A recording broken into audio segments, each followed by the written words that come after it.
Now this would be exactly the same if you were working on mobile, like a bus, like a large, 50, 60 passenger vehicle bus, trailer car, freezer unit, a train, big shipping container.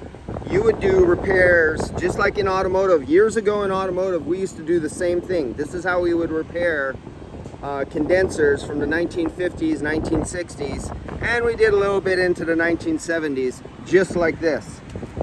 You would use a little silver brazing rod. There you go, 56% silver, and it comes with a flux on it. And you can see where I just coated it out here, and you can see how there's a hole punched out around each one of the copper tubes. You can see I filled that one in, and the copper is actually joined to the steel. Copper and steel have become one. There's no gap. And you can see over there, it's all built up with pure silver right there. So I have it at 130, 150 I'm sorry guys, I'm telephoto here. 150 PSI right now. And just like in automotive with heat pumps, we had to go through a sequence where for this every manufacturer is a little different. On this manufacturer, it's like you hit a button, you hold it down so long, you see some blinking lights that tell you something. Maybe you go over to one of the dip switch and they tell you to hit the dip switches in a sequence, and this goes around and opens up all the electronic expansion valves in the system, and the electronic expansion valves open up all the solenoids, expansion valves inside, hot gas bypass, everything like that. All these valves open up, they back out, they clock down, they find a midpoint, or they open. It depends on the manufacturer. Now your circuit is open. Now you can flow nitrogen through it or do a vacuum. Otherwise, you capture nitrogen or refrigerant and it gets stuck in an accumulator or stuck in a high side pipe or somewhere. It gets trapped. If you don't do this procedure and you think you could just gauge up and vacuum or recover or diagnose, you'd be in a world of hurt.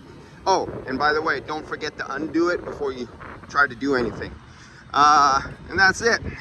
This is from about 2 years ago. Repair there, repair there. This is going to happen more frequent because it's constantly bombarded by salt and it's starting to corrode all over the place. So I am going to etch and clean these coils really good, and this is going to get a 95% zinc and 5% epoxy spray. The zinc is going to go onto the zinc and the copper here. I'm going to fill it up here on all these edges, over here on the other side where it goes through the protrusions. Let that dry, and then I'm going to epoxy coat the whole entire coil, because another place they rot out is down here, especially where they touch.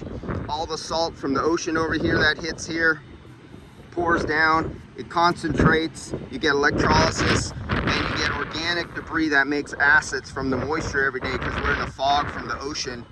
And we got some, yeah, we got some, our fin is decaying and our fins are actually falling apart over here. So that's the next one. This whole thing is going to get epoxy coated, because every time this thing leaks out, it's like $2 grand, $2,500 to repair it every time. So these are just going to keep leaking, springing leaks, one after another. And as it's getting this old, this is just going to constant. It's just going to keep popping out leaks, losing the charge of refrigerant, and repeating. So basically, I'm putting myself out of business by epoxy coating and doing things that stop the electrolysis and stop the corrosion. I will never be able to make money again off of this once I do this. It's a little extra expenditure to do it, but it makes it so they don't lose their unit. And every time you drop your refrigerant charge, the compressor keeps on spinning and overheats and winds itself to death, because it's stupid. It doesn't have the logic to tell it to turn off.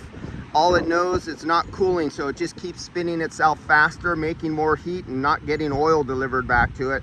And eventually, you do this a couple times, you take out a compressor or two, and that's it, you're a done deal. Not only will you be replacing condensers, you'll also be replacing compressors. Plus filter, you'll be putting inline filter, and just the expense of that alone is astronomical.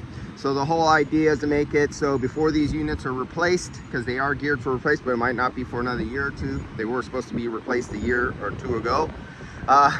So until they get replaced, I'm going to try to stop these from failing like this.